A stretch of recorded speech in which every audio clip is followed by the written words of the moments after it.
الحمد لله نحمده ونستعينه ونستغفره ونؤمن به ونتوكل عليه ونعوذ بالله من شرور أنفسنا ومن سيئات أعمالنا من يهده الله فلا مضل له ومن يضلله فلا هادي له ونشهد أن لا إله إلا الله وحده لا شريك له ونشهد أن سيدنا ونبينا ومولانا محمدا عبده ورسوله صلى الله تعالى عليه وعلى آله وأصحابه وبارك وسلم أما بعد فأعوذ بالله من الشيطان الرجيم بسم الله الرحمن الرحيم وعد الله الذين آمنوا منكم وعملوا الصالحات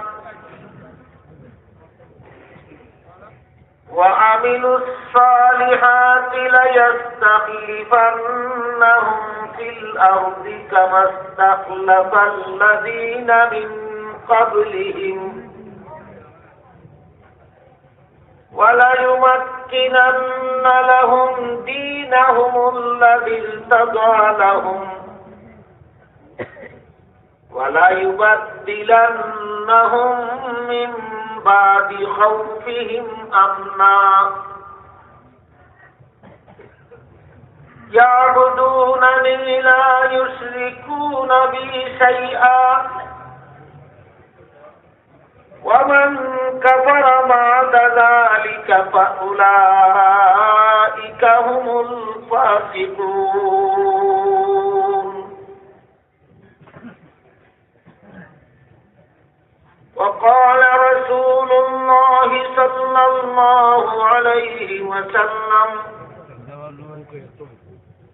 إن الله مستخلفكم في الأرض فناظر كيف تعملون بارك الله لنا ولكم في القرآن العظيم ونفعنا وإياكم بالآيات والذكر الحكيم শ্রদ্ধেয় সভাপতি হযরত উলামায়ে কেরাম, দূর দূরান্ত থেকে আগত সর্বস্তরের মুসলমান ভাইয়েরা আমার ও আমার পর্দানিশীল মা বোনেরা, আপনারা বিজ্ঞাপনে দেখে থাকবেন সূরায়ে নূর এর 55 এবং 56 নম্বর আয়াতের তাফসীর আলোচনা করা। এটা আমার নামে উল্লেখ করা হয়েছে, তাই আমি আপনাদের সামনে পবিত্র কোরআনের সূরায়ে নূর এর 55 নম্বর আয়াত তেলাওয়াত করেছি। আমরা যদি প্রথম থেকে মনে রাখি কোন সূরার কত নম্বর আয়াতের তাফসীর শুনতে যাইতেছি, তাহলে অনেক কথা বুঝতে সুবিধা হবে। যদিও বিজ্ঞাপনে 2টা আয়াত আমার নামে দেওয়া হয়েছে, সূরায়ে নূরের 55 এবং 56 নম্বর আয়াত। আমি শুধু 55 নম্বর আয়াতই তিলাওয়াত করেছি, 56 নম্বর আয়াত তিলাওয়াত করিনি। কারণ বিস্তারিতভাবে আপনাদের বুঝার মতো করে আলোচনা করতে গেলে 2 আয়াতের আলোচনা শেষ করা যাবে। জন্য শুধুমাত্র সূরা নূরের 55 নম্বর আয়াত আমি আপনাদের সামনে তিলাওয়াত করেছি। এই আয়াতের তাফসীর থেকে কিছু কথা আপনাদের খেদমতে আরজ করার আশায়। মূল আলোচনা শুরু করার আগে এই সূরা এবং এই আয়াতের প্রসঙ্গে আমাদের দুইটা কথা জরুরি ভিত্তিতে জানা এবং মনে রাখা দরকার। একটা হইল, এই সূরাকে আল্লাহ সূরায়ে নূর নামে নামকরণ করলেন কেন? আর একটা হইল 55 নম্বর আয়াত কোন ঘটনা উপলক্ষে আল্লাহ নাযিল করেছিলেন। এই দুইটা কথা বুঝে নিলে আয়াতের তাফসীরের অনেক কথাই বোঝা আপনাদের জন্য সহজ হয়ে যাবে। মূল আলোচনা শুরু করার আগে সূরা নূর এর নামকরণের কারণ, কেন আল্লাহ এই সূরাকে সূরা নূর নামে নামকরণ করলেন, এটার কারণটা বোঝা দরকার। আর 56 নম্বর আয়াতের শানে নুজুল কি, কোন অবস্থার প্রেক্ষিতে আল্লাহ আয়াত নাযিল করেছিলেন, ওইটা বোঝা দরকার। আমরা ধারাবাহিকভাবে আলোচনাগুলি শোনার, বুঝার এবং স্মরণ রাখার চেষ্টা করি। আল্লাহ আপনাদের আমাদের সবাইকে কোরআন বুঝার এবং কোরআন মতো চলার তৌফিক দান করুন। এই সূরার ভিতরে একটা আয়াত আছে, আল্লাহু নূরুস সামাওয়াতি ওয়াল আরদ মাসালু নূরিহি কামিশকাতিন ফিহা মিসবাহ আল মিসবাহু ফি জুজাজাতিন জুজাজাতু কাআন্নাহা কাওকাবুন দুররি ইউকাদু মিন শাজারাতিন মুবারাকাতিন যাইতুনাতিন লা শারকিয়্যাতিন ওয়ালা গারবিয়্যাহ ইয়াকাদু যাইতুহা ইউযীউ ওয়ালাউ লাম তামসাসহু নার নূরুন আলা নূর। এই আয়াতে আল্লাহ পাক রব্বুল আলামিন নূর সম্পর্কে বিস্তারিত আলোচনা করেছেন। এর এই ভিত্তিতে আল্লাহ এই সূরাটাকে সূরায়ে নূর নামে নামকরণ করেছেন। নূর শব্দের আবিধানিক অর্থ হলো আলো, বাতির আলো, চন্দ্রের আলো, সূর্যের আলো, দিনের আলো, সমস্ত আলোকে আবিধানিক অর্থে নূর বলা হয়। কিন্তু ইসলামের পরিভাষায় এই সমস্ত আলোকে নূর বলে না। ইসলামের পরিভাষায় হেদায়েতকে নূর বলা হয়।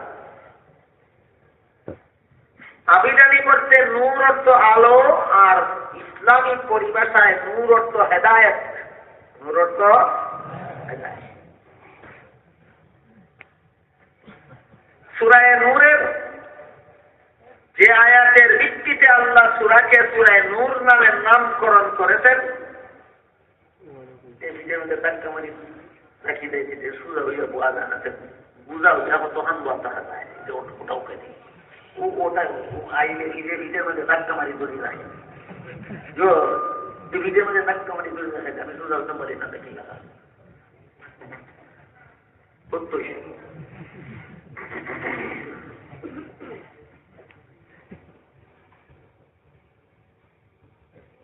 নূর শব্দের আবিধানিক অর্থ আলো হইলেও ইসলামের পরিভাষায় নূর আলোকে বলে না, ইসলামের পরিভাষায় নূর হেদায়েতকে। যে আয়াতে আল্লাহকে নূর বলেছেন, আল্লাহু নূরুস সামাওয়াতি ওয়াল আরদ, আল্লাহ হলেন আসমান জমিনের নূর। এর অর্থ আসমান জমিনের আলো নয়। জমিনে যত আলো আছে এইগুলির নাম আল্লাহ না, আসমানে যত আলো আছে এইগুলির নাম আল্লাহ না। তাহলে আল্লাহ যে বললেন আল্লাহু নূরুস সামাওয়াতি ওয়াল আরদ, আসমান জমিনের নূর হলেন আল্লাহ। এখানে নূর বলতে কি? আসমান জমিনের সব কিছুকে হেদায়েত করার মালিক হলেন আল্লাহ। আমার কথা বুঝে থাকলে বলুন আল্লাহু নূরুস সামাওয়াতি ওয়াল আরদ, এর অর্থ হলো আল্লাহ আসমান জমিনের নূর। এখানে নূর অর্থ আলো না হেদায়েতের মালিক? তাহলে ইসলামের পরিভাষায় নূর শব্দটাকে আলো অর্থে ব্যবহার করা হয় না হেদায়েতের অর্থে? হেদায়েত। তার কারণ কি? এর কারণ কি? তার কারণ হইল কোন পথিক মুসাফির যদি অন্ধকারাচ্ছন্ন কোন রাস্তা দিয়ে চলতে চায়, তাহলে অন্ধকারের কারণে পথ দেখে না, চলতে পারে না। বাতি জ্বালাইলে বাতির আলোতে তার রাস্তাটা পরিষ্কার ভাবে সে দেখতে পারে। বলেন অন্ধকার পথে চলার জন্য কিসের দরকার? বাতির আলোর দরকার। বাতির আলোর দ্বারা কি হয়? পথ পরিষ্কার ভাবে দেখা যায়। কিন্তু বাতির আলোর দ্বারা যদি রাস্তা পরিষ্কার করে দেওয়া হয়, কিন্তু যদি পথিকের চক্ষু অন্ধ থাকে, বাতির দ্বারা তো পথ পরিষ্কার হয়েছিল, কিন্তু চোখের আলো না থাকার কারণে সেও চলতে পারবে না। তাইলে অন্ধকার পথে চলার জন্য পথিকের কতটা আলোর দরকার? দুইটা, একটা বাতির আলো আর একটা চোখের আলো। একটা বাতির আলো, একটা চোখের আলো। বাতির আলোর দ্বারা পথ দেখা যায়, আর চোখের আলোর দ্বারা চলতে পারা যায়। বাতির আলোর দ্বারা কি হয়? পথ দেখা যায়, আর চোখের আলোর দ্বারা চলতে পারে। যেমন ভাবে অন্ধকার পথে চলার জন্য দুইটা আলোর দরকার হয়, বাতির আলোরও দরকার, চোখের আলোরও দরকার। বাতির আলো না থাকলে যেমন চোখের আলো কাজ করে না, চোখের আলো না থাকলেও বাতির আলোর দ্বারা পথ দেখা যায়। দুনিয়ার প্রত্যেকটা মানুষ জান্নাতের পথের পথিক। দুনিয়ার প্রত্যেকটা মানুষ জান্নাতের পথের, কিন্তু জান্নাতের পথ চিনে না, দেখে না, জানে না, বুঝে না। কোরআন নাযিল করে আল্লাহ জান্নাতের পথ এই পথিকদের সামনে উজ্জ্বল করে ধরে তুলেছে। কোরআনের বিবরণ দুনিয়ার মানুষের সামনে জান্নাতের পথ পরিষ্কার করে ধরে তোলে। এইটা হলো জান্নাতের। কিন্তু আল্লাহ প্রত্যেকটা মানুষের অন্তরের মধ্যেও আরেকটা নূর দান করেছে। এই অন্তরের নূর, অন্তরের আলো অনেক মানুষের নিজের হাতে নিবাইলা ফেলে, অন্তরের বাতি নিবাইয়া রাখে। এরা কোরআনের বাতির দ্বারা জান্নাতের পথে চলতে পারে না। যেমন ভাবে পথ চলার জন্য বাতির আলোরও দরকার, চোখের আলোরও দরকার, তেমনি ভাবে দুনিয়ার মানুষ জান্নাতের পথে অগ্রসর হওয়ার জন্য কোরআনের আলোরও দরকার, অন্তরের আলোরও দরকার। কোরআনের আলোর দ্বারা জান্নাতের পথ পরিষ্কার ভাবে দেখতে পারা যায়, চিনতে পারা যায়, বুঝতে পারা যায়, আর অন্তরের আলোর দ্বারা সেই পথে চলতে পারা যায়। অন্তরের সেই আলোটা কি? যেমন ভাবে অন্ধকার পথে চলা যায় না বাতির আলো আর চোখের আলো ছাড়া, তেমনি ভাবে জান্নাতের পথেও চলা যায় না কোরআনের আলো এবং অন্তরের আলো ছাড়া। কোরআনের আলো হইল কোরআনের বিবরণ, কিন্তু অন্তরের আলোটা কি, এটাও পরিষ্কার ভাবে বুঝলে পরে নূরুন আলা নূর বলতে আল্লাহ কি বুঝাইলেন, যার ভিত্তিতে আল্লাহ সূরাটাকে সূরায়ে নূর নামে নামকরণ করলেন, ওইটা বোঝানো হয় না। আপাতত এতটুকু বুঝলেন কিনা যে জান্নাতের পথে চলার জন্য দুইটা আলোর দরকার, একটা কোরআনের আলো আর একটা অন্তরের আলো। একটা কোরআনের আলো, অন্তরের। কোরআনের আলো হলো কোরআনের বিবরণ, এর দ্বারা জান্নাতের পথ পরিষ্কার ভাবে চিনতে পারা যায়। কিন্তু জান্নাতের পথে চলতে পারা যায় না অন্তরের আলো যদি নিবানো থাকে। কোরআনে জান্নাতের পথ চিনে দিবে, কিন্তু বান্দা জান্নাতের পথে চলতে পারবে না অন্তরের নূর যদি তার নিবানো থাকে। প্রত্যেকটা মানুষের অন্তরের মধ্যে আল্লাহর একটা নূর দান করেছে। সেই নূরটা কি? সেটা হল শান্তির পথ, মুক্তির পথ, নাজাতের পথ চিনার পরে প্রতিটি বিবেকবান মানুষের বিবেক তাকে নির্দেশ দেয় যে শান্তির পথে চলো। বিবেকে অশান্তির পথে চলতে নির্দেশ দেয় না শান্তির পথে। বিবেকের সেই নির্দেশটার নাম হইল অন্তরের আলো।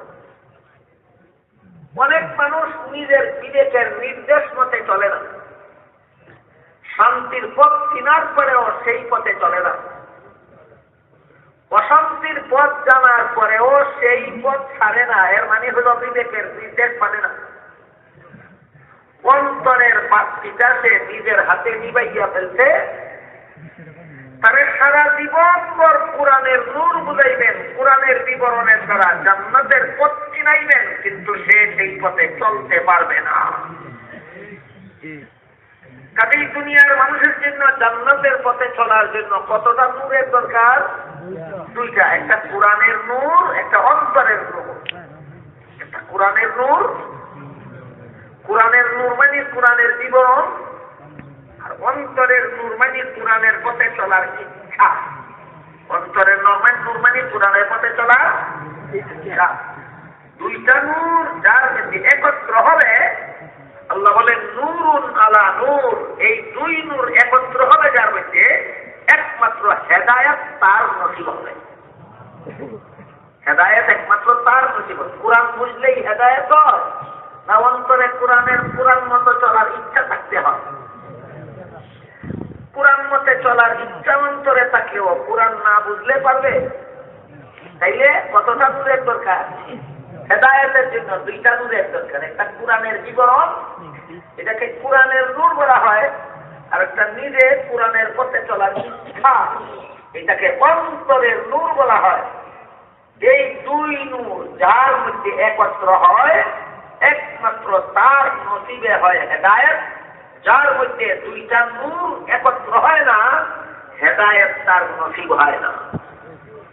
কথাটা বুঝাইছেন আল্লাহ এই সূরার এই আয়াতের মধ্যে? যে আয়াতে আল্লাহ নূর শব্দটা বারবার ব্যবহার করেছেন, এই জন্য আল্লাহ এই সূরাকে সূরায়ে নূর নামে নামকরণ করেছেন। বুঝে থাকলে বলুন তো, কোরআন বুঝলেই হেদায়েত হবে না অন্তরের নূর জাগ্রত থাকতে হবে? অন্তরের নূরটা কি? কোরআনের হতে বলা।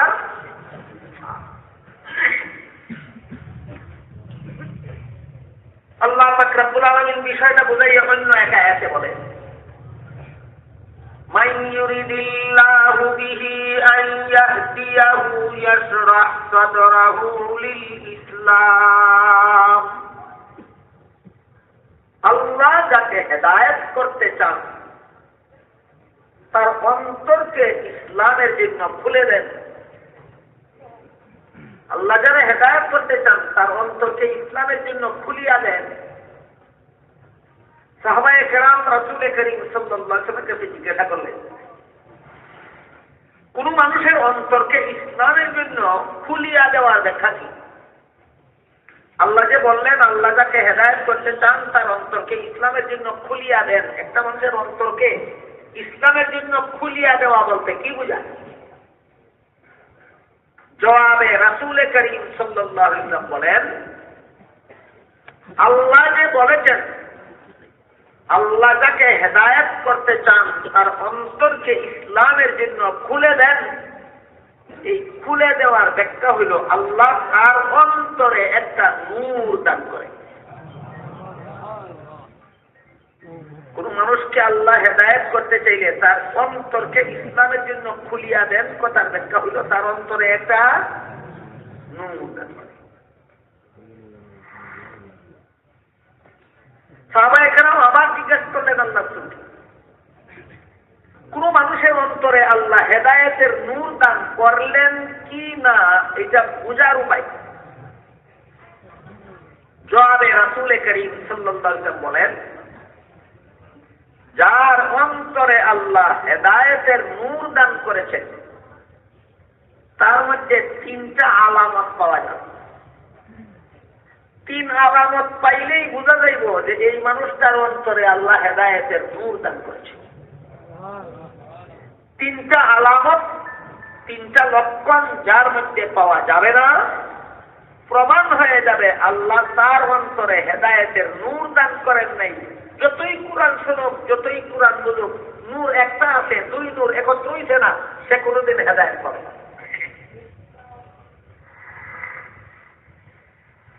বলুন, কোন মানুষের অন্তরে হেদায়েতের নূর আল্লাহর পক্ষ থেকে দান করলেন কিনা সেটা বুঝার আলামত কতটা? আল্লাহ রাসূল একটা একটা করে বলেন, যার অন্তরে আল্লাহ হেদায়েতের নূর দান করেছেন তার প্রথম আলামত হল সে দুনিয়ামুখী হবে না। প্রথম আলামত দুনিয়ামুখী হবে না, অর্থাৎ দুনিয়াটাকে অন্যায়ভাবে ভোগ করার চেষ্টা করবে। দুনিয়াটাকে অন্যায়ভাবে ভোগ করার চেষ্টা করবে না।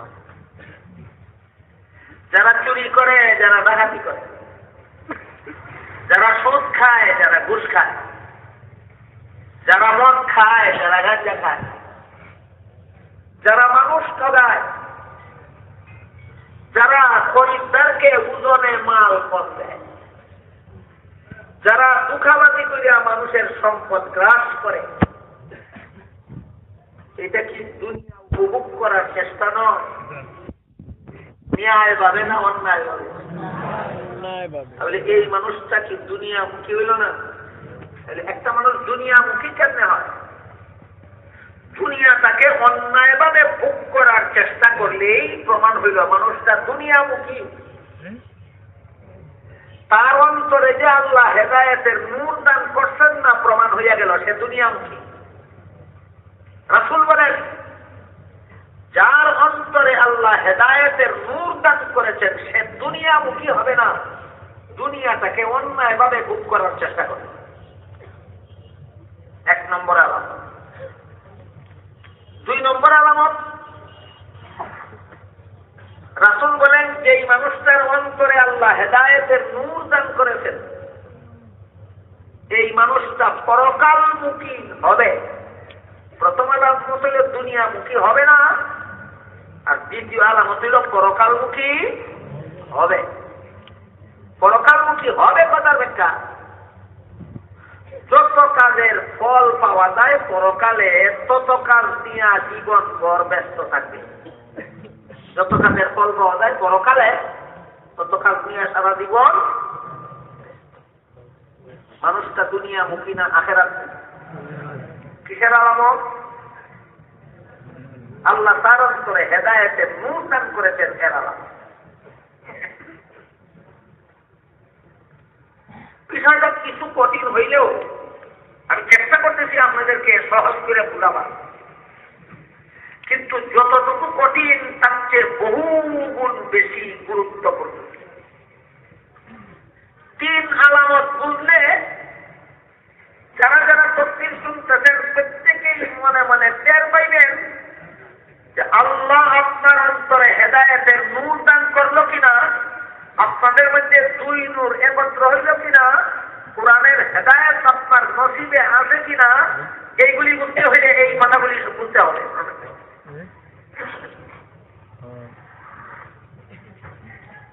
আল্লাহ যার অন্তরে হেদায়েতের নূর দান করেছেন, রাসূল বলেন তার মধ্যে তিনটা আলামত পাওয়া যায়। 1 নম্বর, সে দুনিয়ামুখী হবে না। 2 নম্বর, পরকালমুখী হবে। দুনিয়ামুখী হবে না কথার ব্যাখ্যা, দুনিয়াকে অন্যায়ভাবে ভোগ করার চেষ্টা করবে না। পরকালমুখী হবে কথার ব্যাখ্যা, যেসব কাজের ফলাফল আখিরাতে পাওয়া যায় সেই কাজ নিয়ে ব্যস্ত থাকে, সেই কাজ নিয়ে। নামাজের আসল পুরস্কার দুনিয়াতে না পরকাল, রোজার আসল ফলাফল দুনিয়াতে না পরকাল, সমস্ত ইবাদত বন্দেগীর আসল পুরস্কার দুনিয়াতে না আখিরাতে। সুতরাং ইবাদত বন্দেগীর পুরস্কার আখিরাতে, তাই মানুষটা ইবাদত বন্দেগী নিয়ে ব্যস্ত। তার অন্তরে যে আল্লাহ হেদায়েতের নূর দান করেছেন, এর 2 নম্বর আলামত পাওয়া গেল।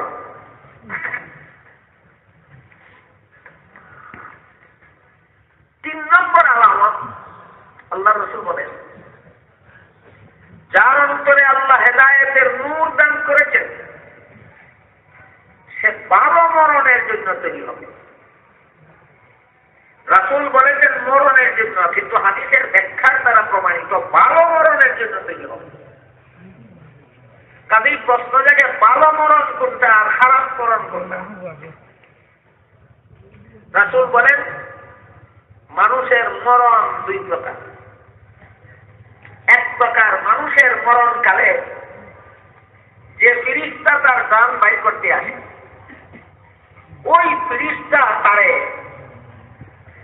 জান্নাত দেখাইয়া বলে যে জান্নাতের এই বাড়িটা আল্লাহ তোমার জন্য বানাইছিলেন,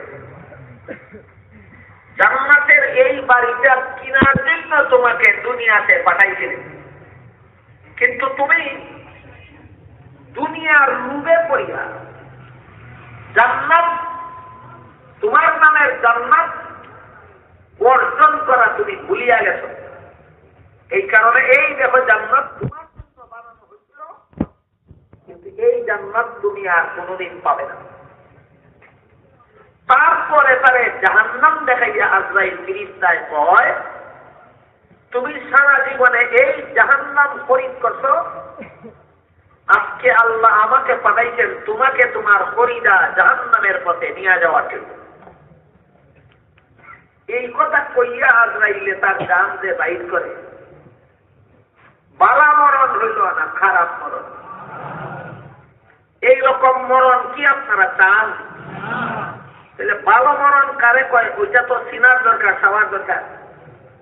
আল্লাহ রাসূল বলেন আরেকদল মানুষের মরণকালে যেই ফেরেশতা জান বাইর করতে আসবে তারে আগে জাহান্নাম দেখাইয়া বলে যে তুমি যদি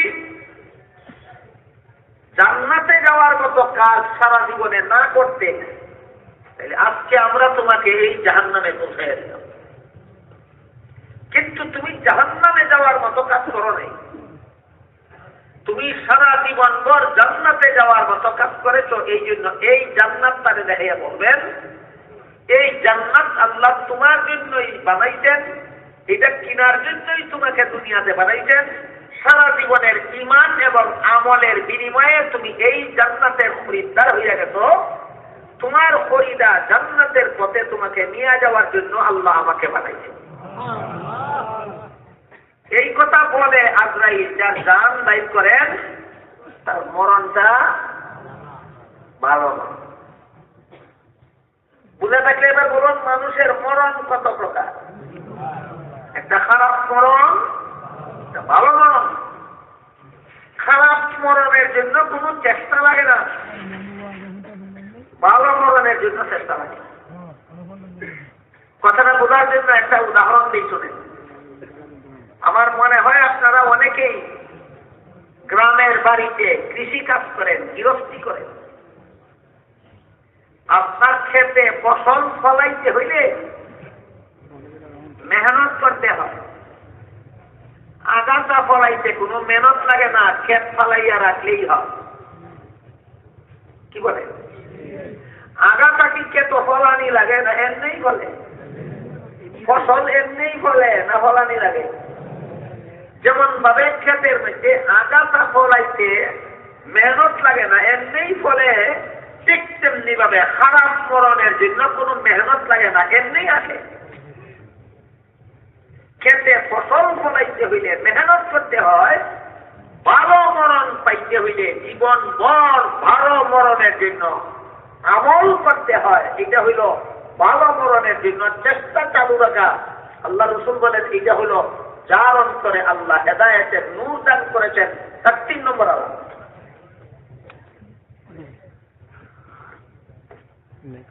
দেখেন তো মনে রাখতে পারেন কিনা, আল্লাহ রসুল বলেন যার অন্তরে আল্লাহ হেদায়েতের নূর দান করেছেন তার মধ্যে 3টা আলামত হবে।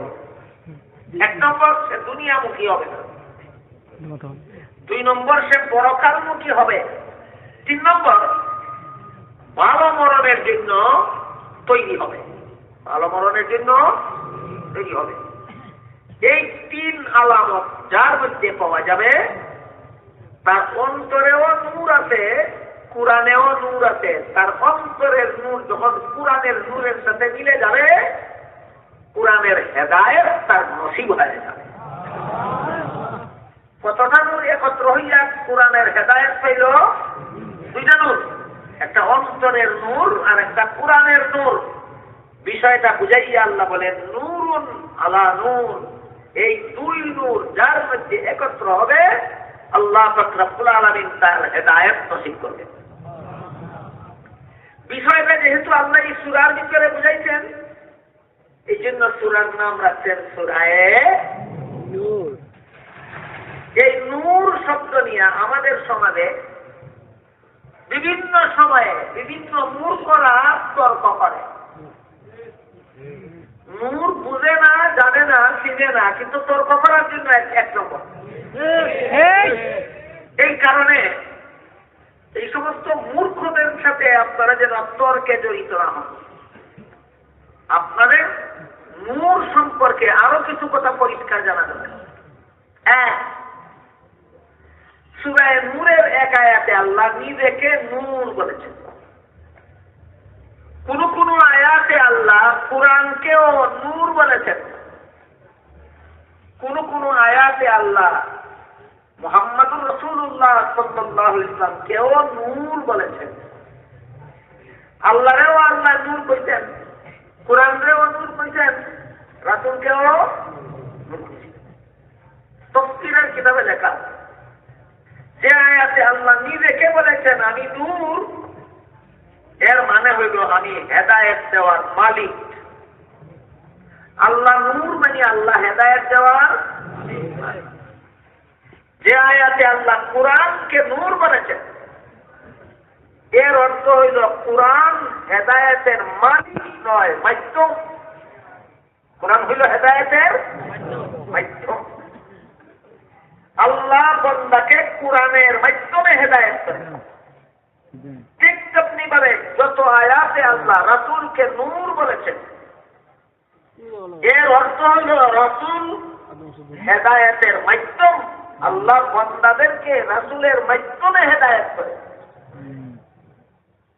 রাসূল নূর কথার অর্থ কি? হেদায়েতের মাধ্যম।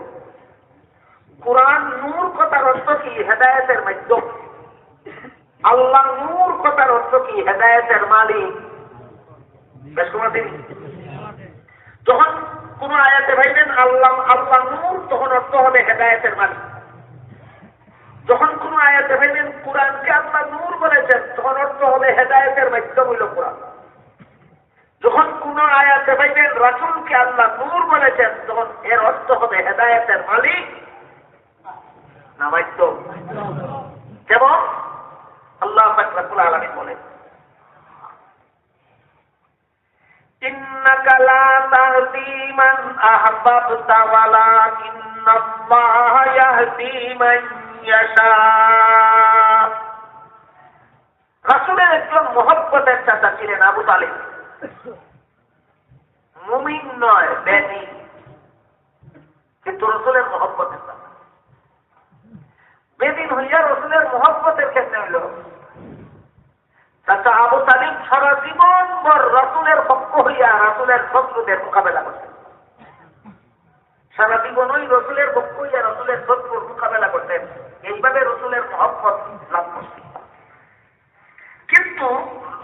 দিন কবুল করছেন। রাসূলের কেমন থাকা মহব্বতে, কিন্তু বেশি কথা বুঝলেন কিনা? না, আবু তালিবের মরণকালে আল্লাহ রাসূল জীবনের শেষবারের মতো বুঝাই, আপনি সারা জীবন আমার পক্ষ হইয়া আমার শত্রুদের মোকাবেলা করলেন, এত বড় উপকার করলেন, কিন্তু আমার দিন কবুল করলেন না। আখিরাতে আপনাকে জাহান্নাম থেকে নাজাত দেওয়ার জন্য আল্লাহর কাছে সুপারিশের পারমিশন আমি পাইতাম না, আপনার কোন উপকার করতে পারবো না। কাজেই আপনি আমার দিন কবুল করুন, যাতে আখিরাতে আমি আপনার উপকার করতে পারি। আবু তালিব জবাব দিলেন, তোমার দিন কবুল না করলে যে পরকালে জাহান্নাম থেকে রক্ষা পাওয়া যাবে না, এই কথাটা বুঝার বাকি নাই আমার, কথাটা বুঝা বাকি নাই। কিন্তু পরকালে জাহান্নাম থেকে রক্ষা পাওয়ার জন্য যদি আমি মরণের আগে তোমার দিন কবুল করি, সমাজের লোকেরা বলবে কুরাইশ বংশের সর্দার আবু তালেব মরণের আগে বাপদাদার পথ ছাড়িয়া দিয়া বাপিদার পথ ধরিয়া বল। এই যে বাপদাদার পথ ছাড়িয়া দেওয়ার একটা কলঙ্ক, এই কলঙ্কটার থেকে বাঁচার জন্য আমি পরকালের জাহান্নামকেই গ্রহণ করে নিলাম, তবুও দুনিয়াতে আমার কলঙ্ক না থাকে। এই লোকটা নবীর দিন কবুল করছে না, না বুঝার কারণে, না বুঝিয়া শুনিয়া। অন্তরের মধ্যে আল্লাহ নূর দান বাতি জ্বালাইয়া দিলেন, নিজের হাতে নিবাইয়া হয়েছে। অন্তরে বাতি আল্লাহ জ্বালাইয়া দিলেন, নিজের হাতে নিবাই দিয়েছে। নবীর মতো নূর পাইয়াও হেদায়েত পাইল না, কুরআনের মতো নূর পাইয়াও হেদায়েত পাইল না। কারণ কি? নবী হেদায়েতের মালিক নন, মাধ্যম। কুরআন হেদায়েতের মালিক নয়, মাধ্যম। তাই আল্লাহ বলেন, ইন্নাকা লা তাহদি মান আহবাবতা ওয়ালাকিন্নাল্লাহ ইয়াহদি মান ইয়াশা। হে রাসূল করিম সাল্লাল্লাহু আলাইহি ওয়াসাল্লাম, আবু তালিব আপনার বড় মহব্বতের চাচা, এই জন্য আবু তালিবকে আপনি হেদায়েত দিয়া দিবেন? হইতেই পারে না, আপনি হেদায়েতের মালিক না, হেদায়েতের মালিক আমি আল্লাহ। নবীর আপন চাচা আবু তালিব, তাও মহব্বতের চাচা। নবী হেদায়েত দিতে পারলেন না কেন? মালিক না। নবী হেদায়েত দিতে পারলেন না কেন? আল্লাহ তো মালিক, আল্লাহ হেদায়েত দিলেন না কেন? আল্লাহ বলেন, ওয়ালাকিন্নাল্লাহ ইয়াহদি মান ইয়াশা ওয়া হুয়া আ'লামু বিল মুহতাদিন। হেদায়েত বুঝার পরে যারা গ্রহণ করতে চায়, আমি আল্লাহ তাদেরকে হেদায়েত দান করিয়া দিই। হেদায়েত বুঝার পরে যারা গ্রহণ করতে চায় না, আমি আল্লাহ তাদের অন্তরে হেদায়েতের নূর দান করি না। কথা বলছি আমি, বুঝে দেখেন? কোরআনের যে আয়াতে আল্লাহ নিজেকে নূর বলেছেন, এর অর্থ কি? হেদায়েতের মানে। যে আয়াতে কোরআনকে নূর বলেছেন, এর অর্থ হেদায়েতের মানে। যে আয়াতে আল্লাহ নবীকে নূর বলেছেন, এর অর্থ হেদায়েতের মাধ্যম। নবী হেদায়েতের মাধ্যম ছিলেন, আবু তালিব গ্রহণ করল না, আল্লাহ দান করেননি। সুতরাং নবীর নূর করিয়া যত ঝগড়াই করো না কেন, আবু তালিবের জন্য নবী নূর ছিলেন, কিন্তু তার কোন উপকার হল না। আবু লাহাবের জন্য নবী নূর ছিলেন, কিন্তু তার কোন উপকার হইল না। আবু জাহালের জন্য নবী নূর ছিলেন, কিন্তু তার কপালে হেদায়েত নসিব হইল না। ঠিক তেমনি ভাবে যারা নবীর তরিকা বুঝিয়া শুনিয়া, যারা কোরআনের হেদায়েতের কথা বুঝিয়া শুনিয়া গ্রহণ করবে না, এরা নবীর নূর কইলেই কি আসে যায়, না কইলেই কি আসে যায়। নবীর নূর তো তোমার নসিবে নাই।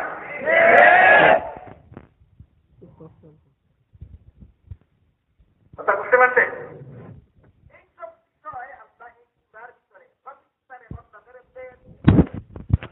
এই জন্য সূরার নাম রাখছেন সূরায়ে নূর। কেন? একটা কথা, এই সূরাতে আল্লাহ সূরায়ে নূর নাম রাখছেন।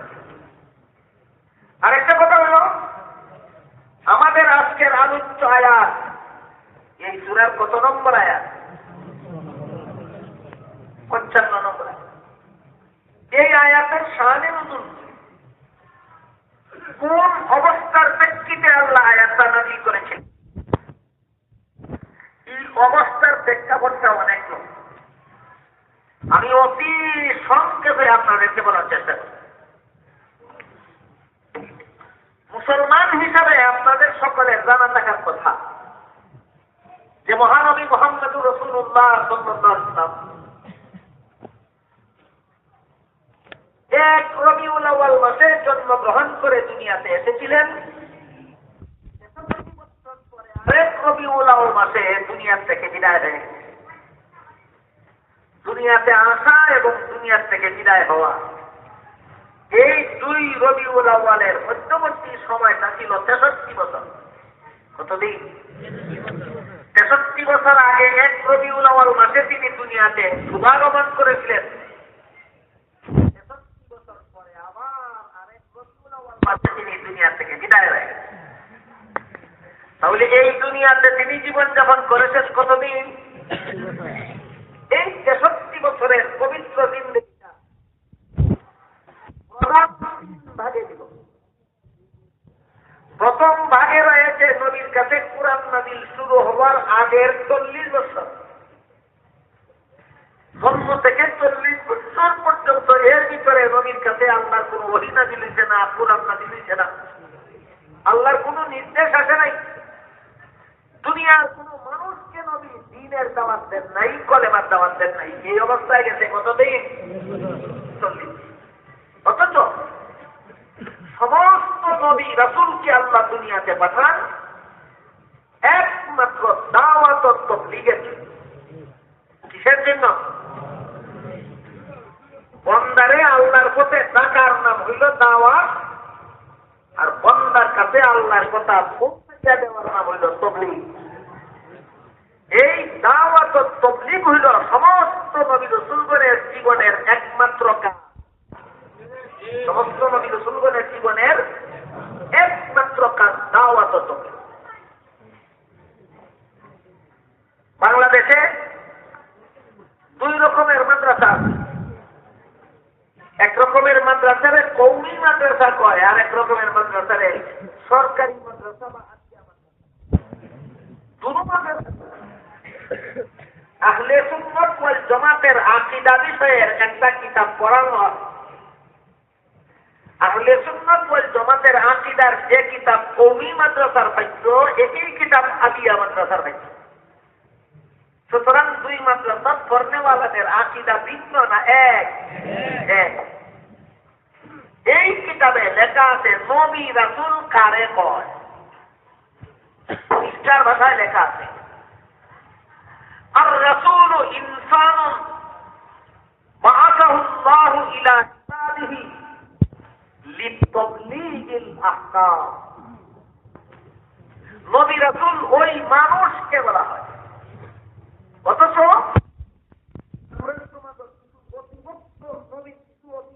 মানুষ পাওয়া যায়, এরা কয় নবী মানুষ না।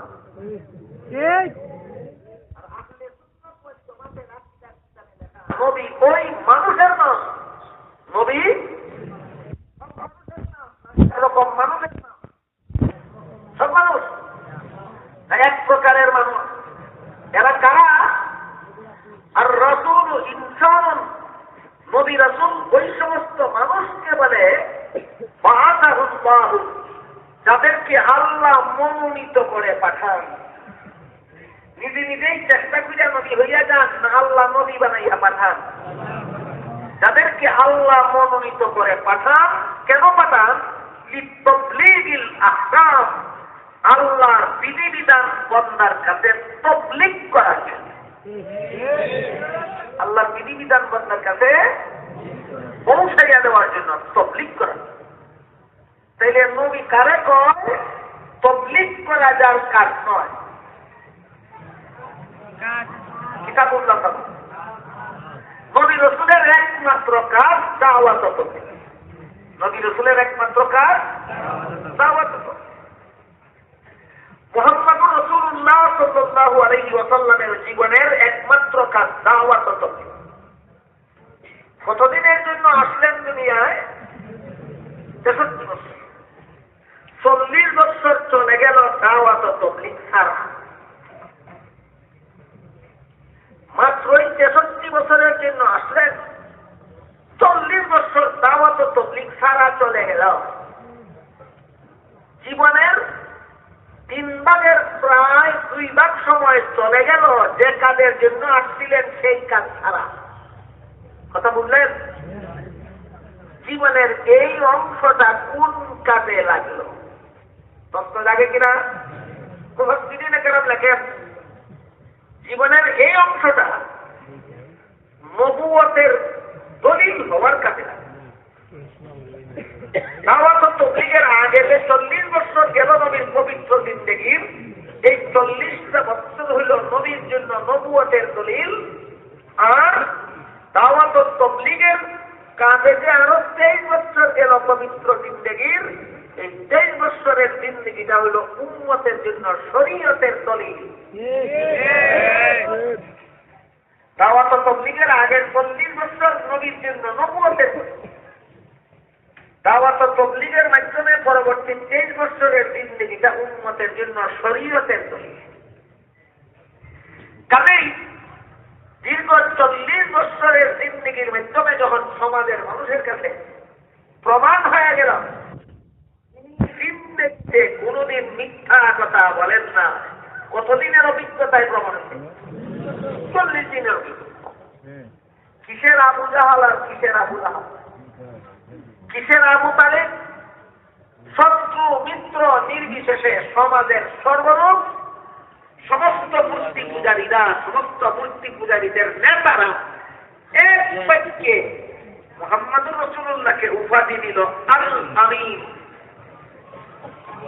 আল আমিন, আল আমিন অর্থ সমস্ত জগৎ, আর আল আমিন অর্থ আমানতদার, সত্যবাদী, বিশ্বাস্য।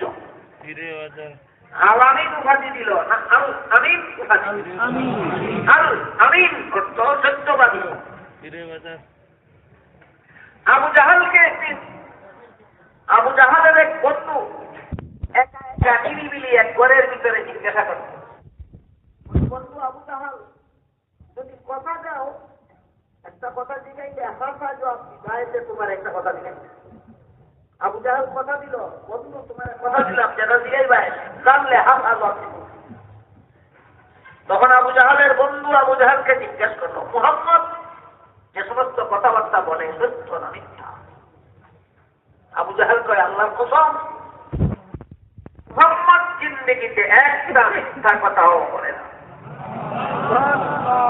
মুহাম্মদ যত কথা বলে সবগুলি সত্য কথা বলে। বন্ধু জিজ্ঞাসা করলো, যেই সত্য আমার কাছে স্বীকার করলে সমাজের কাছে স্বীকার করুন না কেন? হয় সমাজের কাছে স্বীকার করলে আমার দলে কোন লোক থাকবে না, দলটা ভাঙ্গিয়া সব লোক মুহাম্মদের দলে চলে যাবে।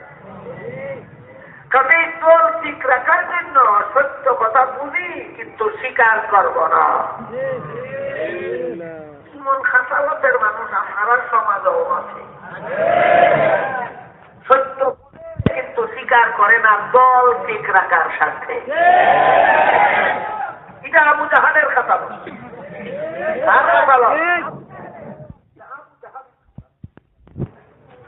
আবু জাহালও সমাজের কাছে স্বীকার না করলেও ভুবনে বন্ধুর কাছে স্বীকার করতে। কি স্বীকার করতে? মুহাম্মদ জিন্দেগিতে একটা মিথ্যা কথাও বলে না। মুহাম্মদ জীবনে যত কথা বলে সবগুলি ঘটনায় সত্য কথা বলে। এই মহাসত্য আবু জাহালের মতো দুশ্মন তার বন্ধুর কাছে স্বীকার করছে। বন্ধু কি তা করছে জানেন? বন্ধু এখন তোর মুখ লাঠি মারি তা করতে দরকার নাই, এর ফারিয়া গিয়া মোহাম্মদ রসুলের কাছে গিয়া করে না বলে মুসলমান তার জিগানিটা শান্ত কইছেনি, জিগানি শান্ত। আমি বলতে চাই এই কথাটা যে আবু জাহালের এই ঘটনার দ্বারা কি বললেন? দীর্ঘ 40 বছরের অভিজ্ঞতায় সমাজের সর্বস্তরের লোক মুহাম্মদ সত্যবাদী কথাটা বুঝতে পেরেছিল কিনা? কেন আল্লাহ এমন ব্যবস্থাটা আগে করে দিলেন? পরে যেন যখন কুরআন নাযিল শুরু হয় তখন যেন কেউ এই কথা বলার সুযোগ না পায় যে আল্লাহ নাজিল করেন না, মুহাম্মদ মন গড়া বানাইয়া আল্লাহর নামে চালাইয়া দেয়। এই কথা যেন পরে আর হইত না হয়। যদি মন গড়া বানাইয়া আল্লাহ নাজিল করতেন চালাইয়া দেয়, কথা হাসা হইল না মিশা। মুহাম্মদের মিশা মাতেনি না মাতে না, আগে ছিল বাদে কোরআন মুবায়। এই পরিবেশ তৈরি করার জন্য আল্লাহ দীর্ঘ 40 বছর পর্যন্ত দাওয়াত ও তাবলীগের দায়িত্ব না দিয়া নিজের সত্যবাদিতা সমাজে প্রমাণ করার সুযোগ দিলেন। এই 40 বছরের জিন্দেগি এই কাজে লাগে। তারপর সর্বস্তরের লোকে যখন এক বাক্যে মানিয়ে আনিল মুহাম্মদ পরম সত্যবাদী, তার মতো সত্যবাদী জগতে আর দ্বিতীয় কেউ হয় না। তখনও পর্যন্ত তারা আব্দুল্লাহর পুত্র মুহাম্মদ কিনা হইত আব্দুল্লাহর পুত্র। যখন আল্লাহ দাওয়াত ও তাবলীগের দায়িত্ব দিলেন, যখন কুরআন নাযিল শুরু করলেন, তখন তার আসল পরিচয় ঘোষণা দিলেন মুহাম্মাদুর রাসূলুল্লাহ। 40 বছর পর্যন্ত তার পরিচয় ছিল আব্দুল্লাহর পুত্র মুহাম্মদ। 40 বছর পরে তার নূতন পরিচয় আসলো রাসূল মুহাম্মদ। 40 বছর পর্যন্ত পরিচয় ছিল আব্দুল্লাহর পুত্র মুহাম্মদ। 40 বছর পরে নূতন পরিচয় আসলো রাসূল মুহাম্মদ। রাসূল মুহাম্মদ বলার সাথে সাথে 40টা বছর পর্যন্ত যারা মাথায় রাখত তারা প্রাণের দুশ্মনে পরিণত। রাসূল মুহাম্মদ মানবে না, আব্দুল্লাহর পুত্র মুহাম্মদ মানবে। ঐতিহাসিক হুদায়বিয়ার সন্ধির ঘটনা ইসলামী ইতিহাসের প্রসিদ্ধ ঘটনা। এই ঘটনার মধ্যে মক্কার কুরাইশ বংশের মূর্তি পূজারী সর্দারদের মধ্যে আর মদিনায় বসবাসকারী মুসলমানের নবী মুহাম্মদুর রাসূলুল্লাহর মধ্যে একটা শান্তি চুক্তি হয়েছিল। এই চুক্তির মেয়াদ কাল ছিল 10 বছর।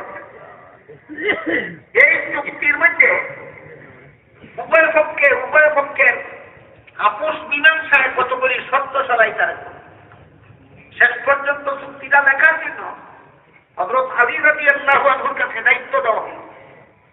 আলী কাগজ কলম হাতে নিয়ে লিখলেন, মক্কার কুরাইশ বংশের সর্দারদের মধ্যে আর মুহাম্মদুর রাসূলুল্লাহর মধ্যে সম্পাদিত চুক্তিনামা।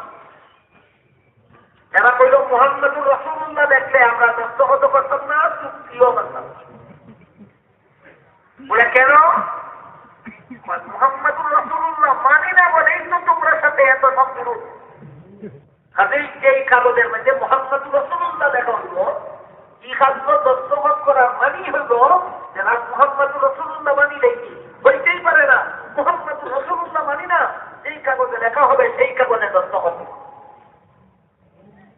রসুল তখন হলো আলীকে বলেন, আলী এটা কত বছর নিয়ে আনি চুক্তি নেওয়া? আমাদের নবী কি 10 বছর নিয়ে আনি নবী আর চিরস্থায়ী নবী? 10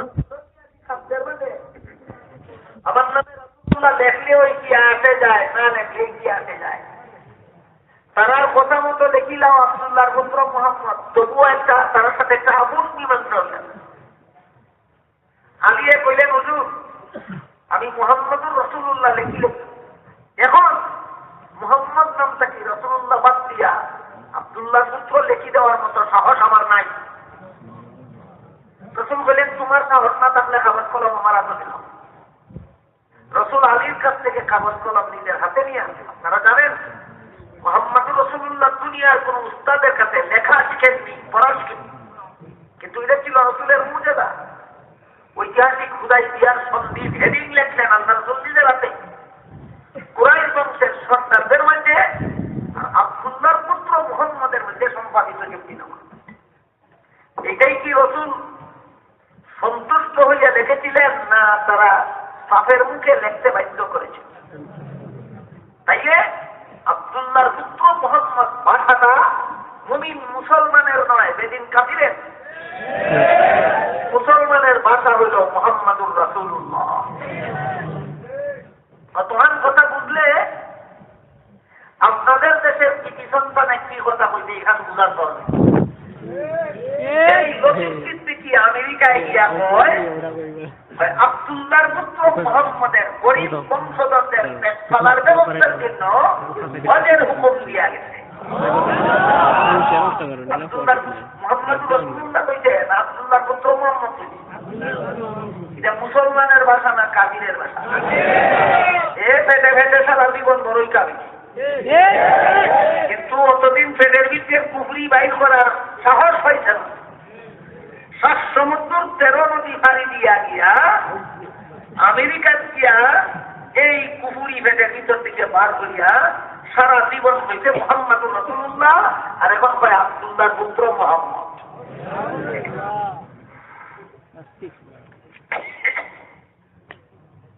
তার ব্যাপারে আমাদের মহামান্য সরকার সন্তোষজনক কিছু ব্যবস্থা গ্রহণ করেছে।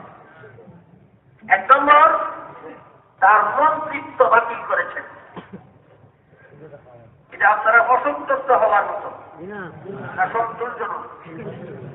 2 নম্বর, তার দল থেকে বহিষ্কার করেছেন। এটাও আপনারা অসন্তুষ্ট হওয়ার মতো ব্যাপার না, সন্তোষজনক। কিন্তু যে পরিমাণ অপরাধ করেছেন, এই অপরাধের তুলনায় এইটুকু শাস্তি যথেষ্ট নয়। অপরাধের তুলনায় এইটুকু শাস্তি যথেষ্ট নয়। হাদিস শরীফে মুহাম্মদুর রাসূলুল্লাহ সাল্লাল্লাহু আলাইহি ওয়াসাল্লাম বলেন, মান বাদদালা দীনাহু ফাকতুলুহু। যে ব্যক্তি ইসলাম ধর্ম ত্যাগ করে মুরতাদ হয়ে যায়, সরকারের উপর তারে ফাঁসি দেওয়া ফরজ হইয়া যায়।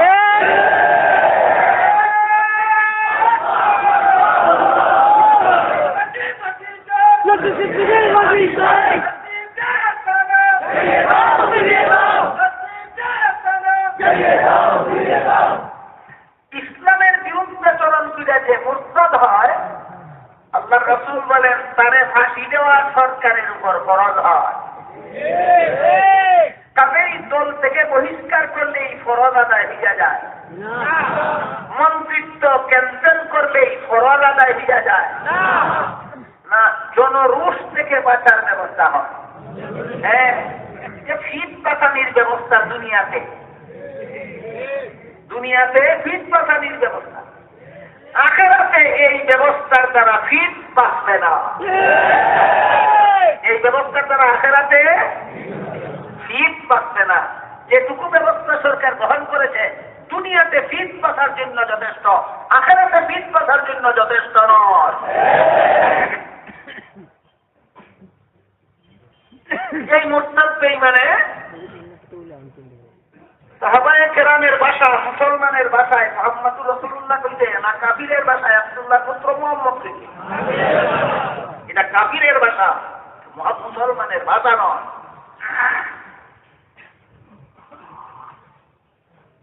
আব্দুল্লাহর পুত্র মুহাম্মদ নামে তিনি পরিচিত ছিলেন কতদিন? 40 বছর পরে নতুন পরিচয় কি আসলো? মুহাম্মদুর রাসূলুল্লাহ। হুদাইবিয়া সন্ধির কাফিরেরা লিখতে দিল না, চাপের মুখে আব্দুল্লাহর পুত্র মুহাম্মদ লিখতে বাধ্য করল। এতে সাহাবায়ে কেরামের মনে দুঃখ লাগলো। আপনার মনে সুখ লাগলো না দুঃখ লাগলো? সন্ধি সমাপ্ত করে মদিনায় ফিরে যাওয়ার পথে আল্লাহ কুরআনের আয়াত নাযিল করে বলেন, মুহাম্মাদুর রাসূলুল্লাহ। আমার নবীর সঙ্গী সাথী সাহাবাগণ, সেদিন কাফিরেরা মুহাম্মাদুর রাসূলুল্লাহ লিখতে দিল না, চাপের মুখে আব্দুল্লাহর পুত্র মুহাম্মদ লিখতে বাধ্য করলো। এই কারণে তোমাদের মনে দুঃখ। এটা তো 10 বছর মেয়াদী কাগজ, আমার কুরআন 10 বছর মেয়াদী কাগজ নয়। আমি কুরআনের আয়াত নাযিল করে দিলাম, মুহাম্মাদুর রাসূলুল্লাহ, তোমরা আমার এই আয়াত পাইয়া সন্তুষ্ট হইয়া যাও।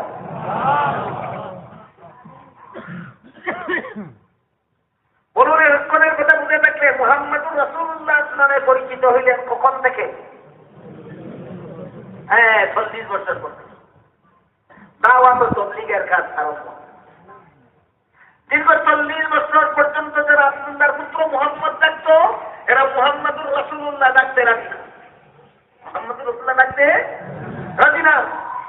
হইল 1013টা বছর দুশ্মনী করলো, জুলুম করলো, হামলা করলো, মারপিট করলো, অত্যাচার করলো, দহন করলো, রক্তাক্ত করলো।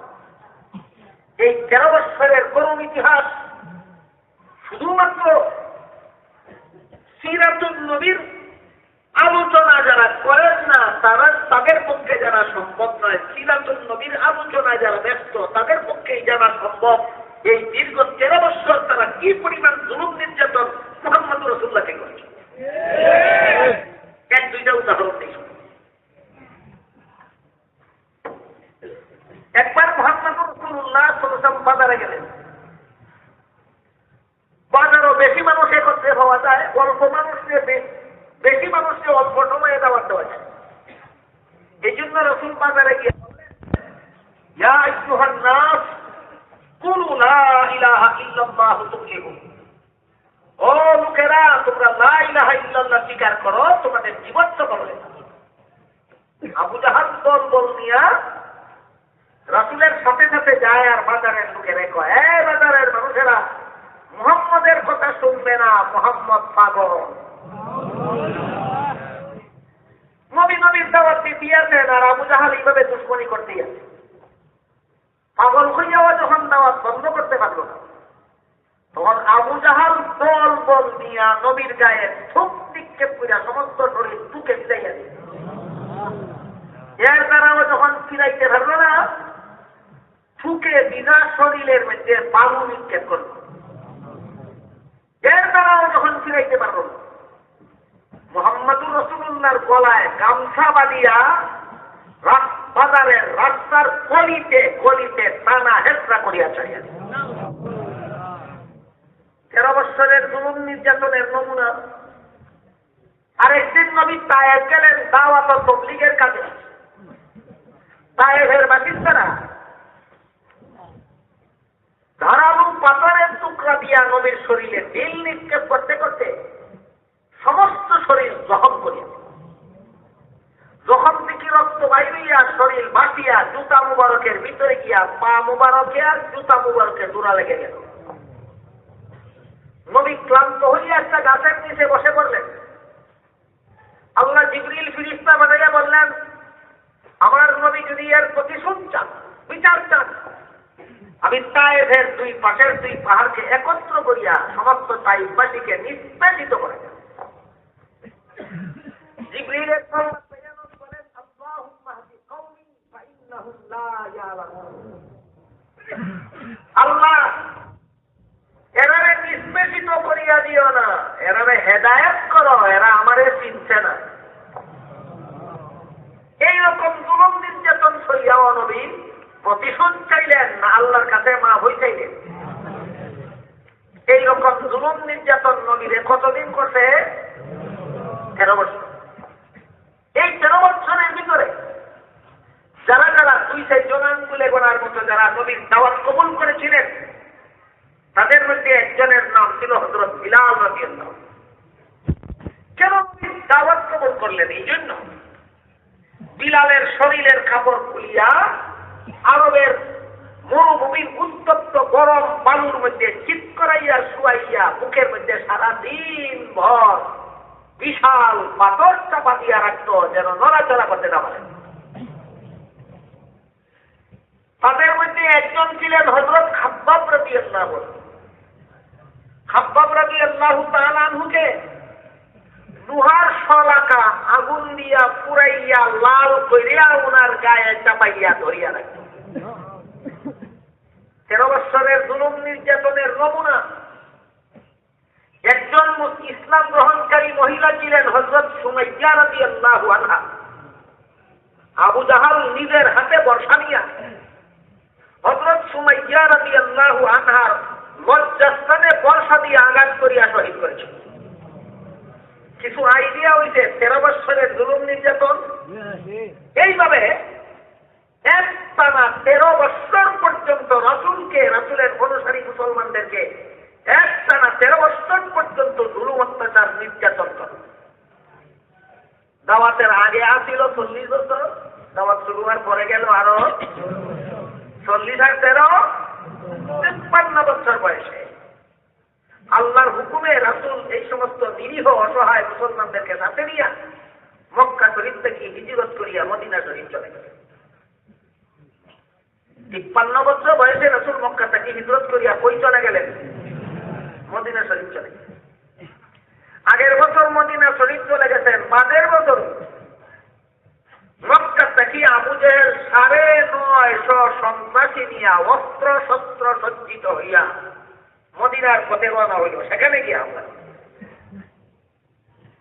রাসূলকে আল্লাহ নির্দেশ দিলেন 13 বছর পর্যন্ত জালিমদের একতরফা জুলুম নির্যাতন সহ্য করেছেন, আর একতরফা সন্ত্রাস সহ্য করা নয়, এবার আপনি সন্ত্রাস নির্মূলের জন্য সন্ত্রাসীদের মোকাবেলায় বের হয়ে যান। আপনি দুনিয়ার থেকে বিদায় হওয়ার আগে আগে বিশ্ববাসীকে একটা সন্ত্রাস মুক্ত পৃথিবী উপহার দিতে হবে। দুনিয়ার থেকে বিদায় হওয়ার আগে আগে দুনিয়ার মানুষকে একটা সন্ত্রাস মুক্ত পৃথিবী আপনার উপহার দিতে হবে। সহ্য করতে করতে মরে গেলে সন্ত্রাস মুক্ত পৃথিবী মানুষ পাইবে কোথায়? কাজেই সন্ত্রাস দমন করিয়া, সন্ত্রাস নির্মূল করিয়া একটা সন্ত্রাস মুক্ত পৃথিবী দুনিয়ার মানুষকে উপহার দিয়া আপনার দুনিয়ার থেকে বিদায় হতে হবে। তাই আল্লাহ রাসূল মদিনার থেকে বের হয়ে গেলেন মাত্র 313 জন প্রায় নিরস্ত্র মুসলমানদেরকে নিয়ে ওই সন্ত্রাসী 950 সন্ত্রাসীদের মোকাবেলার জন্য বদর নামক স্থানে উভয় পক্ষ মোকাবেলা। এটা ইসলামের ইতিহাসে বদরের যুদ্ধ। এইরকম বদরের যুদ্ধ, উহুদের যুদ্ধ, হুনাইনের যুদ্ধ, তাবুকের যুদ্ধ, খায়বারের যুদ্ধ করতে করতে করতে করতে করতে করতে 10টা বছরের মদনী জিন্দেগিতে আল্লাহ রাসূল 66টা যুদ্ধ পরিচালনা করেছেন।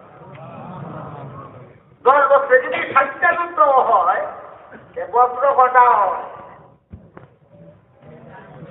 বছরে যদি 6টা যুদ্ধ হয়, প্রতি 2 মাসে একটা যুদ্ধ, প্রতি 2 মাসে একটা যুদ্ধ করে, প্রতি 2 মাসে একটা যুদ্ধ। অবস্থা এমন দাঁড়াইল, আগের যুদ্ধে জখম হওয়া সাহাবাগণের শরীরের জখম হুকানির আগেও ওই আরেক যুদ্ধের দাগ পড়িয়া যায়, আরেক যুদ্ধের জখম শুকাইবার আগেই আরেক যুদ্ধের দাগ পড়িয়া যায়। এই অবস্থায় সাহাবায়ে কেরাম মুহাম্মদুর রাসূলুল্লাহকে জিজ্ঞাসা করলেন, 13 বছরের মক্কি জিন্দেগিতে একতরফা ভাবে হামলা সহ্য করলাম, আর 10 বছরের মদনী জিন্দেগিতে এই হামলা বন্ধ করার জন্য কুপুর চুপুরি যুদ্ধ করতে করতে করতে করতে আগে গেল হামলা সহ্য করতে করতে, আর এখনের জীবন যেতে হামলা মোকাবেলা করতে করতে মুসলমানেরা হামলার মোকাবেলাও করা লাগবে না, হামলা সহ্যও করা লাগবে না, এমন শান্তির জীবন মুসলমানেরা পাইবে কখন? এই প্রশ্নের জবাবে আল্লাহ সূরা নূরের 55 নম্বর আয়াত নাযিল করেছেন। এর লাগি বলতাম এটার শানে নজুলের প্রেক্ষাপটটা অনেক লম্বা, আমি একটু সংক্ষেপ করিয়া বললাম। সাহাবায়ে কেরাম প্রশ্ন করলেন, 13 বছরের মক্কি জিন্দেগিতে একতরফা জুলুম সহ্য করল, 10 বছরের মদনী জিন্দেগিতে সন্ত্রাসীদের মোকাবেলায় যুদ্ধ করতে করতে আর শান্তিতে বসবাস করার সুযোগ পাইলাম না, মুসলমানের জিন্দেগিতে শান্তিতে বসবাস করার সুযোগটা কোন দিন পাবে? এই প্রশ্নের জবাবে আল্লাহ সূরা নূরের 55 নম্বর আয়াত নাযিল করেছেন। কোন প্রশ্নের জবাবে আয়াত নাযিল হলো? প্রশ্নটা স্মরণ না রাখলে তো আয়াত বুঝবেন না। এই জন্য আয়াতের শানে নজুলটা আগে বুঝতে হইল। আল্লাহ পাক রব্বুল আলামিন সাহাবাগণের এই প্রশ্নের জবাবে আয়াত নাযিল করে বলেন, ওয়া'দাল্লাহুল্লাযীনা আমানু মিনকুম ওয়া আমিলুস সালিহাত লা ইয়াস্তাখলিফান্নাহুম ফিল আরদি কামা ইসতাখলাফাল্লাযীনা মিন ক্বাবলিহিম ওয়া লা ইউমাক্কিনান্না লাহুম দীনাহুমুল্লাযী ইরতাদা লাহুম ওয়া লা ইউবাদদিলান্নাহুম মিন বা'দি খাউফিহিম আমনা ইয়াবুদুনানি লা ইউশরিকুনা বি শাইআ ওয়া মান কাফারা বা'দা যালিকা ফাউলাইকা হুমুল ফাসিকুন। এই 55 নম্বর আয়াত ওই অবস্থার প্রেক্ষিতে সাহাবায়ে কেরামের প্রশ্নের জবাবে আল্লাহ নাযিল করলেন। নাযিল করে আল্লাহ প্রশ্নের কি জবাব দিলেন? আল্লাহ বলেন, হে দুনিয়ার মুমিন মুসলমানেরা, আমি আল্লাহ তোমাদের সাথে ওয়াদায় আবদ্ধ হইলাম, দুনিয়ার জীবনেই আমি আল্লাহ তোমাদেরকে 3টা পুরস্কার দান করব। মুমিন মুসলমানের সাথে আল্লাহ ওয়াদায় আবদ্ধ হইতেন, দুনিয়ার জীবনেই আল্লাহ মুমিন মুসলমানকে 3টা পুরস্কার দান করবে। কটা? 1 নম্বর,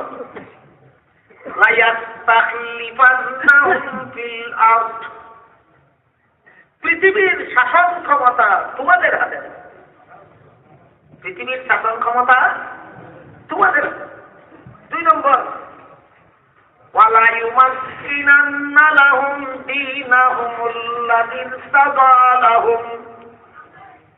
তোমাদের জন্য আল্লাহ যে ইসলাম ধর্মকে পছন্দ করে নিয়েছেন, সেই ইসলাম ধর্মকে আল্লাহ নিজের দায়িত্বে সারা দুনিয়ায় প্রতিষ্ঠা করে দেবেন। 3 নম্বর,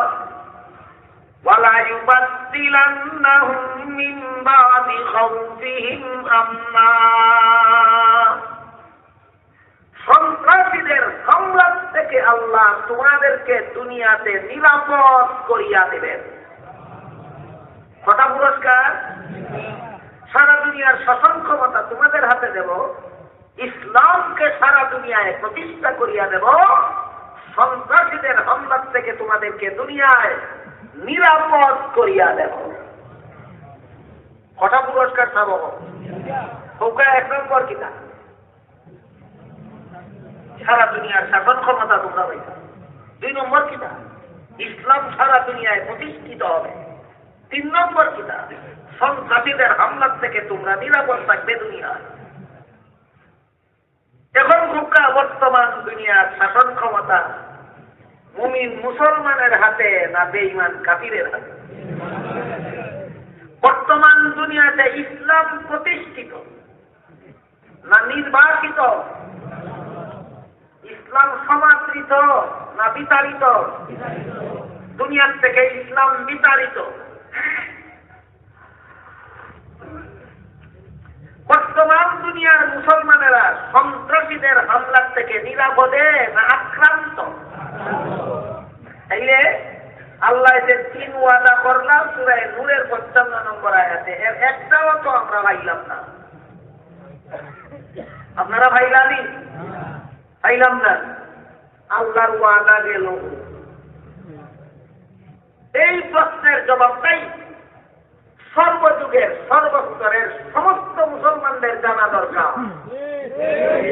আল্লাহর ওয়াদা গেল। আল্লাহ পাক রব্বুল আলামিন সূরা নূরের 55 নম্বর আয়াতে যে ওয়াদা করছেন, মুমিন মুসলমানদের সাথে আমি আল্লাহ ওয়াদায় আবদ্ধ হইলাম, দুনিয়ার জীবনেই তোমাদেরকে 3টা পুরস্কার দেব। সাথে সাথে বলে দিয়েছেন বিনা শর্তে নয়, একটা মাত্র শর্ত যদি তোমরা পালন করো। 3টা পুরস্কার আল্লাহ মুমিন মুসলমানকে দুনিয়ার জীবনে দিবেন, বিনা শর্তে না একটা মাত্র শর্তে। এই শর্তটা কি? আল্লাহ বলেন, ওয়াদাল্লাহুল্লাযীনা আমানু মিনকুম ওয়া আমিলুস সালিহাত। আমলটা যদি তোমরা ভালো করো, তোমাদের আমল যদি ভালো করো, এই একটা শর্ত। হে দুনিয়ার মুমিন মুসলমানেরা, তোমাদের আমল যদি ভালো হয়, দুনিয়াতেই আমি আল্লাহ তোমাদেরকে 3টা পুরস্কার দেব। আর আমল যদি খারাপ হয়, অন্য আয়াতে বলছেন বেঈমান কাফিরদের দিয়া পিটাইয়া তোমাদেরকে সাহায্য করব। কথা পরিষ্কার। মুমিন মুসলমানের আমল যদি ভালো হয়, 3 পুরস্কার আল্লাহ তাদেরকে দুনিয়াতেই দিবেন। মুমিন মুসলমানের আমল যদি খারাপ হয়, বেঈমান কাফিরের দ্বারা পিটাইয়া মুসলমানদেরকে সাহায্য করিয়া দেবে। বর্তমান দুনিয়ার মুসলমানদের বেঈমান কাফির হলতে বিজেপি কোন কারণে? আমল। সারা তফসিলের সারমর্ম বিধান দুনিয়াতে সারা দুনিয়ার শাসন ক্ষমতা পাইতে হইলেও, ইসলাম প্রতিষ্ঠা করতে হইলেও, সন্ত্রাসীদের হামলার থেকে নিরাপত্তা পাইতে হইলেও, এমনকি পরকালের জান্নাত পাইতে হইলেও মুসলমানেরা আমল ভালো করা ছাড়া আর কোন পথ নাই। দেখুন এই কথাটা আল্লাহ আরে হ্যাঁ এত কত সুন্দর ভাবে বলেছে। আল্লাহ বলেন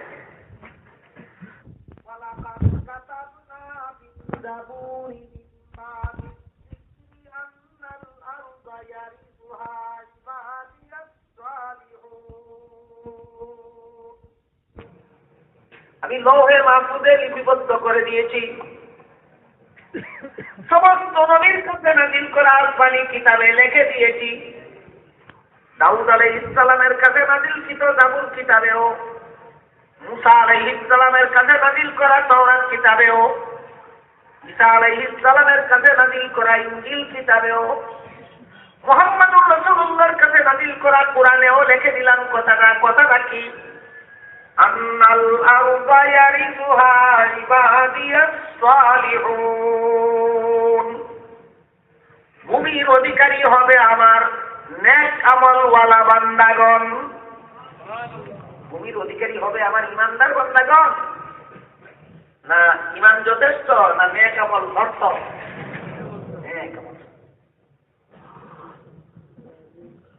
ভূমির উত্তরাধিকারী হবে আমার নেক আমলওয়ালা বান্দাগণ। এখানে ভূমি বলতে কি বুঝাইলেন? তফসিরের কিতাবে পরিষ্কার লেখা আছে, ভূমি বলতে আল্লাহ দুইটা জিনিস দিয়েছেন। একটা হইল দুনিয়ার শাসন ক্ষমতা, আরেকটা হলো জান্নাতের বাড়ি। মুমিন মুসলমানের দুনিয়ার শাসন ক্ষমতা পাইতে হইলেও আমল ভালো করতে হবে, দুনিয়ার মুমিন মুসলমানের জান্নাতের বাড়ি পাইতে হইলেও আমল ভালো করতে হবে। বর্তমান দুনিয়ার বেশিরভাগ মুসলমানের আমল ভালো না খারাপ? আমল খারাপ। কেউ কেউ প্রশ্ন করে, আপনাদের 2-4 জনের আমল তো ভালো, আপনারা খাতিরে আল্লাহ আপনারা এই পুরস্কারগুলি কি দিতে পারে না? এটা বলতে হবে 2-4 জনের আমল ভালো আছে না, আপনারা খাতিরে কি আল্লাহ আপনারা দিতে পারে না? না, নিয়ম নাই, দিলে আরো বিপদে পড়বে। কিরকম? ধরেন 2-4 জন নমাজি মানুষ আছে, বাংলাদেশের বেশিরভাগ মুসলমানদের নমাজি নাকিটা, কিছু নমাজিরার কারণে যদি আল্লাহ সারা দুনিয়া না খালি বাংলাদেশের শাসন ক্ষমতাটা যদি আল্লাহ এই নমাজিরা তো দিলায়, কয়েকজন নমাজির হাতে যদি বাংলাদেশের শাসন ক্ষমতা আছে, আর বাদের দিন যখন আল্লাহ বলেন নেককাররা তো যখন শাসন ক্ষমতা আছে, তখন তাদের প্রথম দায়িত্ব হইল সমস্ত মুসলমানদেরকে নমাজি বানাও। 2-4 জন নমাজি শাসন ক্ষমতা ভাইলে ওই 1 নম্বর দায়িত্ব হইব সমস্ত মুসলমানকে নমাজি বানাও। বাদের দিন থেকে যখন এই ক্ষমতা চিন্তা সমস্ত মুসলমানদের নমাজি বানাবে কথা কইব, তখন সমস্ত বেনমাজির দলে আন্দোলন করিয়া এরা ক্ষমতা থেকে ওই বঙ্গোপসাগরে বসায়। যদি তাকে হোক 2-4 জন নেক আমলের দ্বারা শাসন ক্ষমতা চলে না, না অধিকাংশ দরকার? এই কথাটা মুফাসসিরিনে কেরাম তাফসীরের কিতাবে লিখেছেন। 2-4 জন নেক আমলওয়ালার দ্বারা এই পুরস্কার কোন মুমিন মুসলমান দুনিয়াতে পাবে না। আল্লাহর ঘোষিত 3টা পুরস্কার দুনিয়াতে পাইতে হলে অধিকাংশ মুসলমানদেরকে নেক আমলওয়ালা হতে হবে।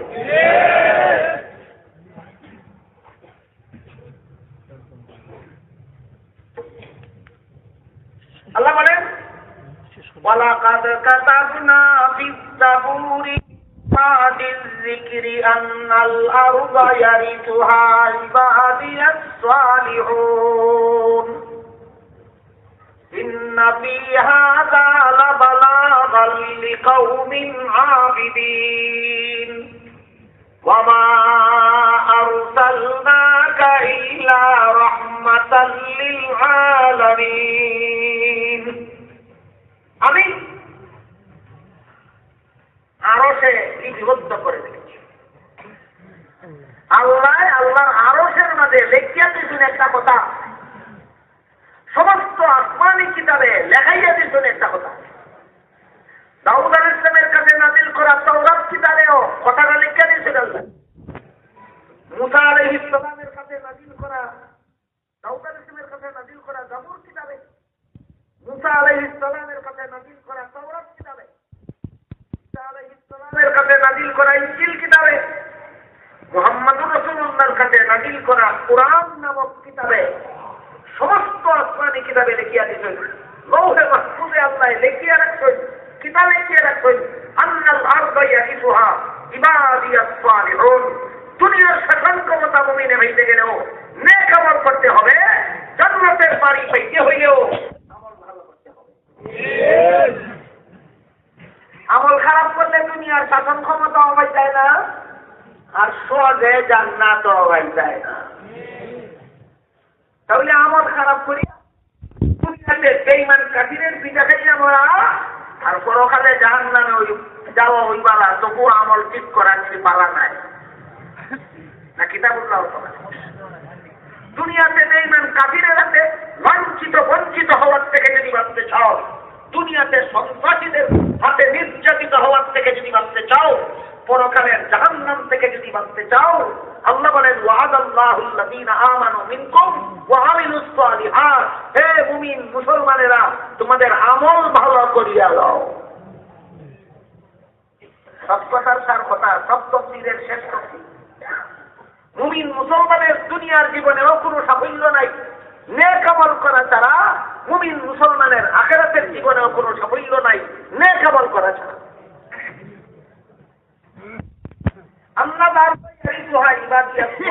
এখানে দুইটা জিনিস বোঝার কথা ছিল। আন্নাল আরদা বলতে ভূমি বলতে আল্লাহ কি বুঝাইলেন? মুফাসসিরিন কেরাম লেখেন ভূমি বলতে দুইটা জিনিস বুঝাইছেন। একটা হলো দুনিয়ার শাসন ক্ষমতা, আর একটা হলো জান্নাতের বাড়ি। দুনিয়ার শাসন ক্ষমতাও নেক আমল ছাড়া পাওয়া যাবে না, জান্নাতের বাড়িও নেক আমল ছাড়া পাওয়া যাবে।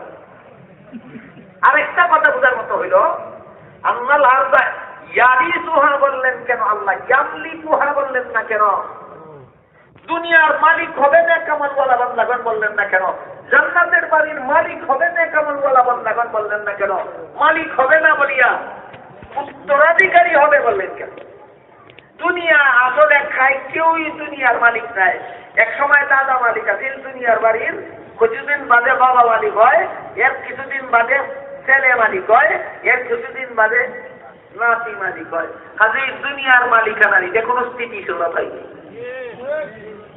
এই কারণে দুনিয়াতে মালিক হবে তোমরা না বলে উত্তরাধিকারী হবে আল্লাহ বলেছেন। আরেকটা হলো জান্নাতেরও ওয়ারিস হবে বললেন কেন? জান্নাতের মালিক হবে না হবে বললেন না কেন? এই প্রশ্নের জবাবে মুফাসসিরিন কেরাম লিখেছেন, আল্লাহ রাব্বুল আলামিন, অন্যদিনও আমি আপনাদেরকে বলেছি, আল্লাহ যতটা মানুষ বানাইছেন প্রত্যেকটা মানুষের জন্যই জান্নাতে একটা করিয়া বাড়ি বানাইছেন। এমন একটা মানুষ আল্লাহ বানাইছেন না যার জন্য জান্নাতে কোনো বাড়ি বানাইছেন না। নমরুদ নামে একটা মানুষ বানাইছেন, তার জন্য জান্নাতে একটা বাড়ি বানাইছেন। ফেরাউন নামে একটা মানুষ বানাইছেন, তার জন্য জান্নাতে একটা বাড়ি বানাইছেন। ডক্টর আহমদ শরীফ নামে একটা মানুষ বানাইছেন, তার জন্য জান্নাতে একটা বাড়ি বানাইছেন। লতিফ সিদ্দিকী নামে একটা মানুষ বানাইছেন, তার জন্য জান্নাতে একটা বাড়ি বানাইছেন।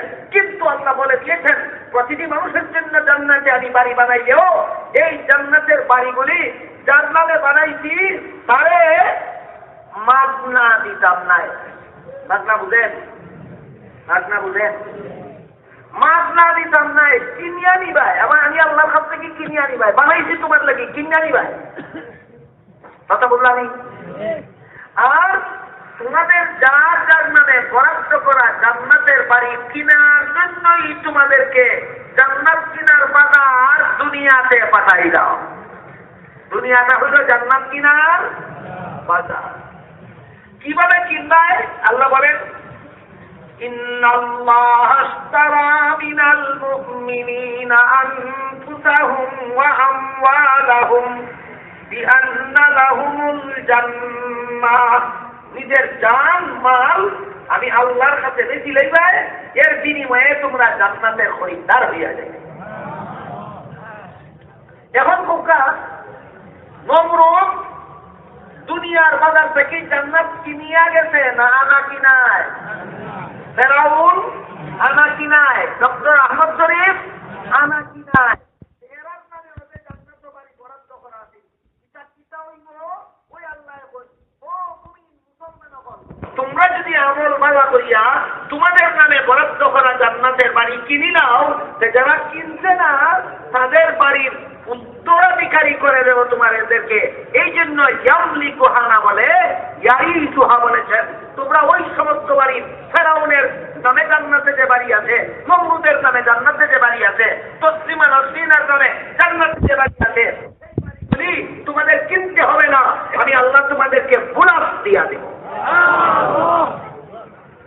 নিজেরটা কিনলে নি আর একটা বোনাস দিল না, নিজেরটা না কিনলে। দোকানদারে যদি কয় বলে আমার কাছ থেকে একালি কমলা যদি 50 টাকা দিয়া কিনিলাও, সে একটা দিলাই মুফাও আও বুঝলি। এখন এক পরিত্রাণ আছিল বড় সারা, এখন একটা যে পাও দিবাই 50 টাকা দিয়ে একালি কিনলে একটা যে পাও দিবাই, জবানে হইজনি ঠিক থাকবো নি, হয় জবানে হইছি ঠিক থাকবো। ওখান কয় ঠিক আছে আমি 50 টাকা দিয়ে একালি কমলা তোমার কাছ থেকে কিনিয়া নিমনে আরেকদিন যেটা পাও দিবাই হইজ দিলাও দিবনি। আমরাও তো ইলাকান চালাবো। নিজে আমল বালা করিয়া নিজের বাড়ি কিনত নাই, ফেরাউনের বাড়ি ওনার ফেরিত। ই কমলা কিনার মতো চালাক আর ই বদ আমল মুসলমানের মতো চালাক বেশ কম কোথায়। চালাকি করিয়া আল্লাহর কাছ থেকে জান্নাত পাওয়া যাবে না।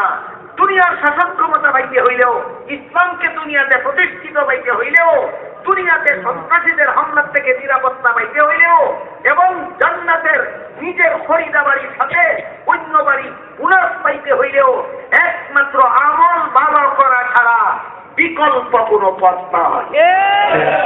আল্লাহ আপনারা আমল বালা করিয়া আল্লাহর খুশিত দুনিয়ার পুরস্কার আখিরাতের পুরস্কার লাভ করার তৌফিক সবাই হোক আমিন। সুবহান রাব্বিকা রাব্বিল ইজ্জাতি আম্মা ইয়াসিফুন ওয়া সালামুন আলাল মুরসালিন ওয়ালহামদুলিল্লাহি রাব্বিল আলামিন।